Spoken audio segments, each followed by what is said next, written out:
Hey y'all, thanks to TikTok, books have become like the new trend. And as we head into fall, I'm finding myself reading more and more. I thought it was about time for someone to make a list of book recommendations based on your favorite movies and TV shows, and I think I'm just the person to do it.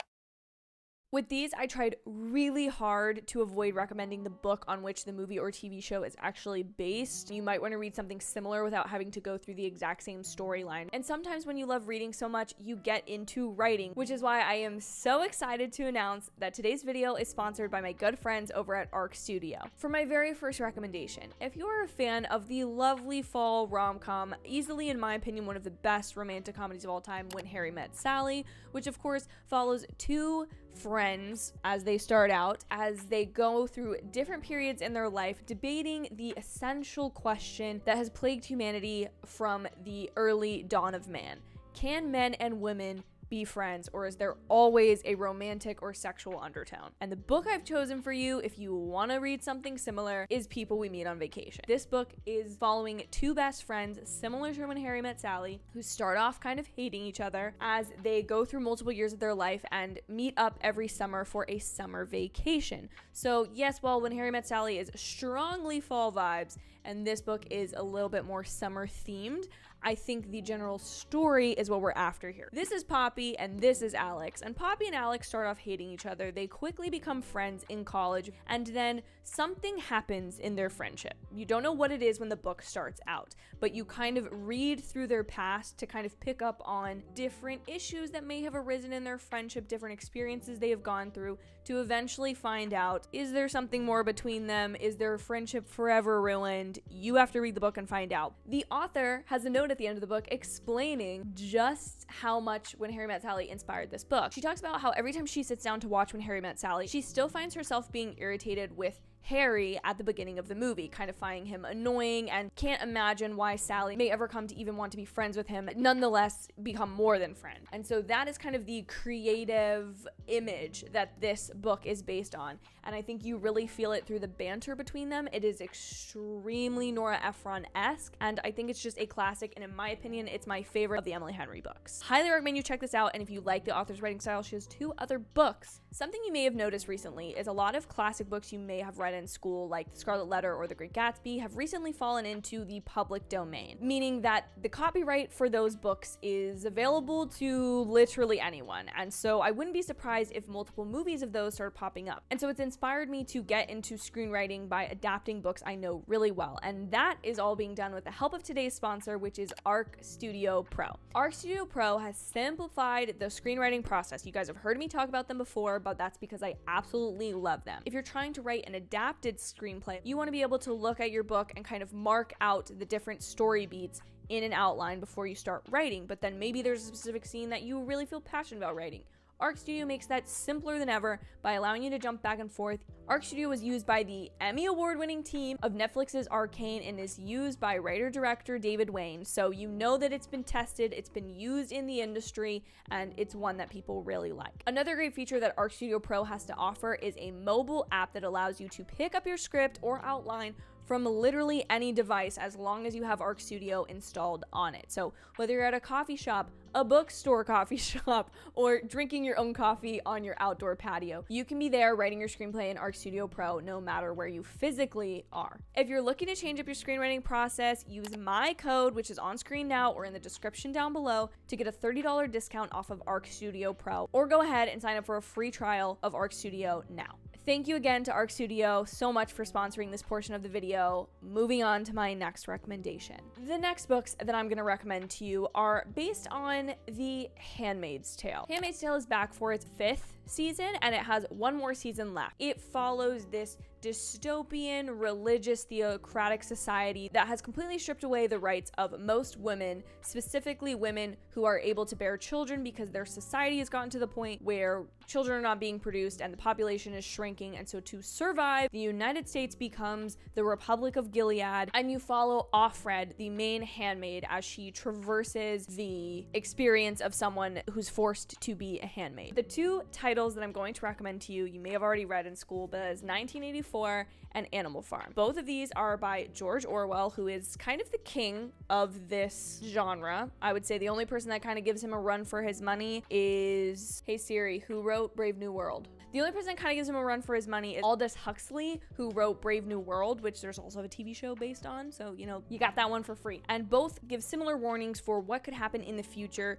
should the government gain more power, should certain types of figures take over in the political sphere. And I think they're really classic pieces of literature. So if you're not really a fan of like casual reading, but maybe want to read something that invokes more thoughtful discussion and conversation, both of these I highly recommend. 1984 follows a society where the government controls absolutely every aspect of life. You kind of follow a character who starts out as just a citizen of the world. He slowly becomes aware of how much the government is controlling, changing, affecting people's lives, controlling what romantic relationships they can have, controlling what they say, do, and think. It talks about what might happen in a society like this if someone were to rebel, which I think is the interesting part comparing this to Handmaid's Tale, because in Handmaid's Tale, one of my biggest critiques of the show is how much she, spoiler alert, goes back to Gilead. Despite the fact that she's presented multiple opportunities to leave, she has a reason for staying, which I think is an extremely valid reason. But this book kind of describes maybe like what that psychological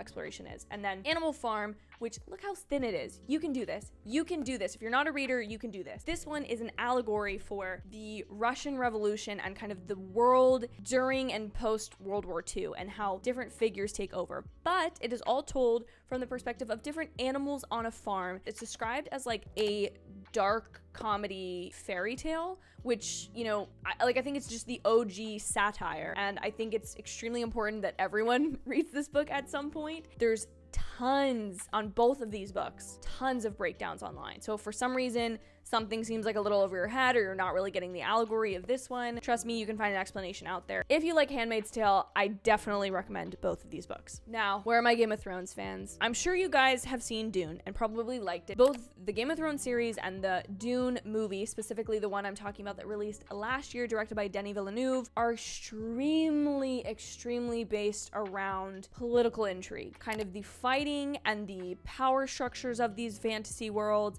how they play out, who is set to take power, if there is a person who is prophesized to be the one to save their world. And the book I want to recommend to you, because this book is poorly advertised on TikTok, is The Cruel Prince. Now, you may have seen this floating around TikTok, Book Talk, Instagram, social media, the internet, masquerading as a enemies to lovers romance. And while as a series, that is not an incorrect description, this first book is the most well fleshed out young adult fantasy world that I have read. And yes, I've read Six of Crows, and while I think that book is brilliant for different reasons, this one and the power structures and how the main character comes to realize how she is in this web of secrets, lies, deceptions, and just dastardly wicked stuff in this book, okay? Not gruesome. Like, it's not like watching Game of Thrones, okay? That's not what I'm talking about. This is a slow burn book that I think really emphasizes what it is like to be a character in these fantasy worlds that is not necessarily special, that's not a chosen one in a Harry Potter-esque sense. This book follows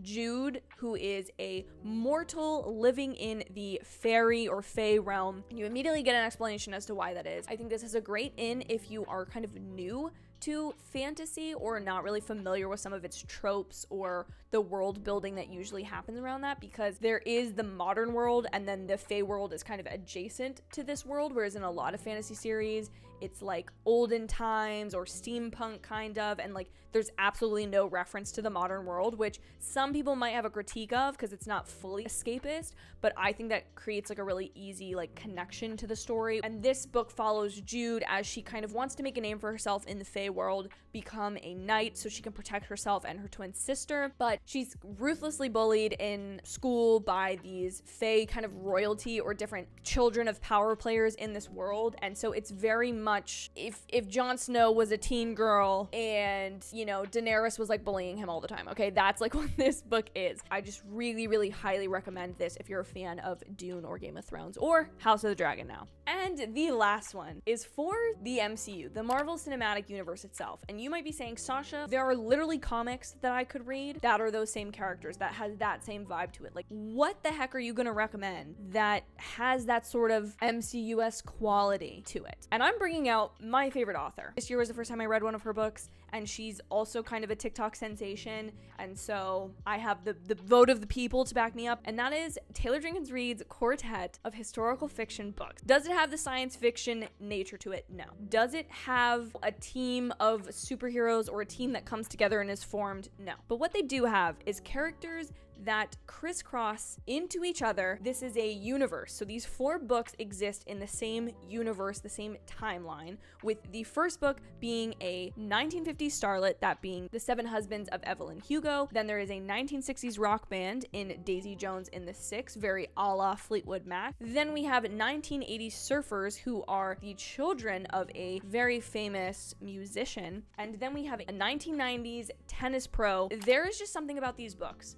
that strikes me as inherently MCU-esque, because when I first picked up Evelyn Hugo, I was like, okay, I really love this story. Picked up one of her other books because I thought it was just phenomenally written. That was Malibu Rising, and I said, wait a dang minute. The father of these children appeared in Evelyn Hugo. And then that same guy, Mick Riva, you know, if you've read Taylor Jenkins Reid's books, you know how much trouble that man gets up to. He appears in all 4 of these books. He's very Coulson or Wong/Wongers-esque, you know, like he's just kind of, oop, I'm here causing trouble, destruction, kind of, it's just what he does. But the thing that I think is fascinating is that Taylor Jenkins Reid's earlier works, which do not intersect in exactly the same way, also have themes of multiverse, specifically Maybe in Another Life, which is a book I read on my Kindle, so I don't have like a physical one, but I'll put a picture of it on the screen. That one explores the idea of if a split second could kind of split your life into 2 realities, 2 versions, and one plays out with this character, let's say in a relationship, and one plays out with her outside relationship. It's a lot more complex than that, and I won't spoil it because there's certain things in that story that are like super, super important. This quartet very much feels like early MCU, where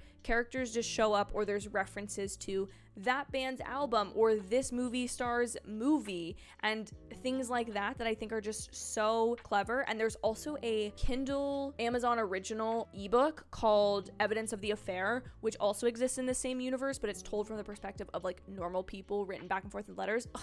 Listen, I cannot praise Taylor Jenkins Reid's writing enough, and what's fascinating is almost all of these quartet books are, with the exception of Carrie Soto is Back, which is her newest novel, are being adapted either into movies or series for various streaming services. But those books I just absolutely love. She also has another one of her books, One True Love, which has Simu Liu as like the love interest, and I am like desperate to get my hands on that book from the library and desperate to read it so that when that movie comes out, hopefully fingers crossed later this year, I get to see it. And so I think that's just another neat little tie-in into movies and screenwriting and all that kind of stuff we were talking about earlier. So please let me know in the comments down below which of these recommendations you like. Let me know what your recommendations would be in the comments down below. Also be sure to like this video and hit the subscribe button because I have a ton more ideas for this. So if you guys like this video, you might be seeing more of it in the future. Thank you guys so much for watching. Thank you again to Arc Studio for being the sponsor of today's video. Have an absolutely amazing day, and I'll see you in my very next video. Bye, y'all.